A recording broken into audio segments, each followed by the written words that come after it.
Yo, good morning na mga ka-network. Hi, sir, down, yan. So, ang topic natin ngayon ay continuation nung last topic natin. Kasi may mga nagtanong, kapag ka daw ba sa city ordinance o sa mali, sorry. Kapag ka daw ba sa kalsada na, huhulihin pa rin naman daw, sabi. So, ito na, nagtanong-tanong tayo sa mga enforcer sa checkpoint kung aware sila o kung anong gagawin nila, especially sa MMDA no, nakita ko sa may EDSA, no, kung anong gagawin nila kapag nakita nila na modified Mapler tapos nasa ORCR. So ito yung mga sagot nila. Pero bago yan mga ka-network, no, please like and subscribe to our YouTube channel mga ka-network. At kung sa palagay nyo sa inyo nakatulong, please pakishare din para makita ng iba at maging aware din sila na may ganito pala, no, mga ka-network. Yan, so nagtanong-tanong tayo sa mga enforcer. So usually yan, tinatanong ko lang naman sa kanila ganito, kapag ka po ba nakita nyo na modified Mapler, tapos nakita nyo sa ORCR nakalagay sa ORCR ay modified Mapler, titikitan pa rin ba natin? So ang mga sagot nila ay mga nakakatuwa. Kaya doon naman ako natutuwa sa mga sagot nila. Oo nga pala, no, sa mga nagtatanong, tignan nyo tong picture na to. Yan. So kahit si Bossing Kaidik ay naka modified Mapler. Yun ang mga ka-network, no. So teka lang, traffic, nahihirapan ako magsalita. Bye, sir, down! Yun, no. So medyo nakaluwag-luwag na tayo, no, mga ka-network. Hindi na dun sa masikip.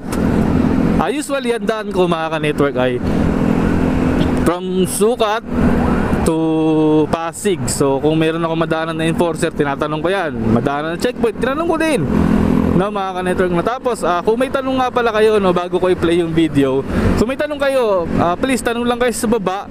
Kung kaya ko naman sagutin o kung kaya natin itanong sa iba para sagutin. Pero syempre hindi sa hula-hula, sa talagang marunong natin itatanong ay gagawin natin mga ka-network, no. Gawa tayo ng mga experiments mga ka-network. So hanggang dito na lang, no. Kung hanggang dito umabot ka, please like and subscribe to our YouTube channel mga ka-network para maging updated ka. At ito na ang video. Woohoo! May tanong lang sana ako. May tanong lang po sana ako. Okay lang po, recorded. Ano po kasi, kapag ka po ba yung ano natin, Mapler modified, tapos sa ORCR may nakasulat doon modified Mapler, titikitan pa rin ba yun sa checkpoint o hindi na? Nakarehistro na? Opo, nakasulat sa ORCR modified Mapler. Titikitan ba natin? Opo, kunyari narehistro na? Hindi naman siguro to. Hindi naman siguro. Tukan naman yun eh, detect naman nila yun. Pwede ko LTO, okay lang po. Sige po. Thank you po. Salamat po, salamat po. Good morning. May tanong lang sana ako. Kapag kayong modified Mapler nakalagay sa ORCR, titikitan ba natin yon? Titikitan niya pag nakarehistro. Hindi na? Hindi na. Sige po. Kasama sa rehistro na yun, babayaran mo rin yun eh. Oo nga, may bayad nga eh. Sige po. Nakita ba ako dyan? Ayoko na exposure ha? Hindi pa naman kasi dito nakatutok. Oo, ilag ako. Sorry. Hindi ko na lang sasama to. Sige po. Thank you, Jeff. Kahit nagsoli ako ng cellphone ng Food Panda, dinicturean ako, hindi ako nagpa-picture. Ayos pala, Chief. Thank you, Jeff. 8,000 naman nung Gcash niya. Sinoli ko, wala kaabog-abog. Tapos pinipicturean ako. Picture kamay lang, ayoko na exposure eh. Sige po. Thank you, Jeff. Utak na lang ka, babatuin ka niya, papasikat lang yan, di ba? Tama. Kaya hindi ako nagpapa-expose ng ganun. Sige po. Upload ko to lang walang kamay. Kamay lang, pwede? Oo. Sige, Jeff. Thank you, Jeff. Thank you. Chief, good morning. May tatanong lang po sana ako. Kapag po ba yung yung modified Mapler nakalagay sa ORCR, meron yung hindi natin titikitan yun?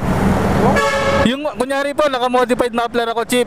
Tapos nasa ORCR ko nakalagay modified Mapler. Hindi naman. Thank you, Chief. Thank you po.